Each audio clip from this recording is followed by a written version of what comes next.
devrait écouter l'opinion des élus et prendre des mesures concrètes. Il doit en particulier appeler le gouvernement irakien à lever le blocus d'Ashraf. Je vous invite aujourd'hui à une campagne internationale pour mettre fin aux souffrances et aux tortures psychologiques des habitants d'Ashraf. Je vous appelle à prendre toutes les mesures pour dissoudre le comité responsable de ces crimes au sein du bureau du Premier ministre irakien. Mesdames et messieurs, l'Iran se prépare à des changements et des bouleversements majeurs. Le peuple iranien a montré dans ses manifestations l'an dernier qu'il souhaite le renversement de ce régime.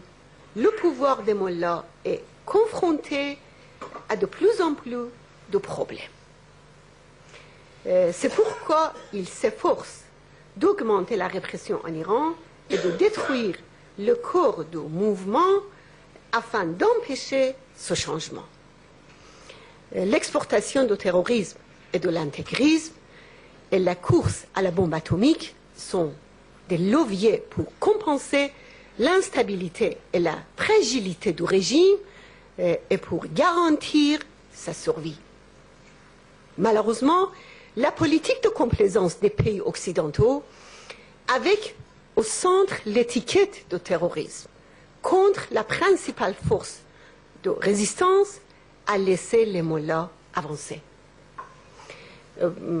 Pourquoi l'intégrisme islamiste se développait? Pourquoi le terrorisme s'est installé en Afrique? Parce que la voie a été laissée libre au régime des mollahs, qui est le corps de l'intégrisme et du terrorisme. C'est la logique de l'intégrisme. Plus il reçoit de concessions, plus il avance. Je voudrais ici adresser mes condoléances et celles de la résistance iranienne au peuple français et aux familles des deux jeunes Français victimes du terrorisme en Afrique. Chers amis, la Grande-Bretagne et l'Union européenne ont radié les moudjahidines du peuple d'Iran de leur liste du terrorisme. Le gouvernement allemand, de son côté, a mis fin officiellement à ces accusations. Aux États-Unis, la justice s'est prononcée en faveur de l'ONPI et le Congrès a demandé l'annulation de cette inscription sur la liste noire. Alors, il est nécessaire que les élus de France invitent les États-Unis à supprimer cette étiquette de la résistance, mais on peut se demander pourquoi en France il existe encore une affaire juridique avec un dossier vide contre la résistance iranienne. Il est grand temps de fermer ce dossier qui est une concession aux mollahs. C'est à cause de la politique erronée des pays occidentaux que cette dictature religieuse est devenue une menace pour la paix et la sécurité dans le monde. La semaine prochaine, les négociations vont reprendre avec le régime sur son programme nucléaire.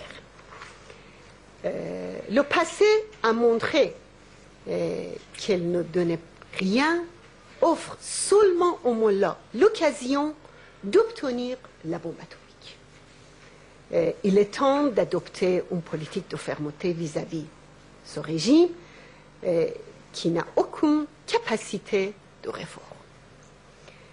La seule solution est un changement démocratique par le peuple iranien et sa résistance. C'est pourquoi le corps d'une politique correcte, c'est de soutenir les aspirations du peuple iranien pour un changement et de soutenir la résistance pour la liberté. une résistance qui aspire à un Iran démocratique, fondé sur la séparation de la religion et de l'État, sur l'égalité des femmes et des hommes, le rejet de toute discrimination religieuse, le respect des conventions internationales, l'abolition de la peine de mort et des châtiments inhumains de la charia des mollahs. Un Iran non nucléaire qui souhaite des relations amicales avec tous les pays. Le changement pour l'Iran est en marche. Le changement est à portée de la main. Dans ces conditions, je vous appelle une fois de plus à soutenir Ashraf, le foyer stratégique du combat pour la liberté en Iran. Je vous remercie.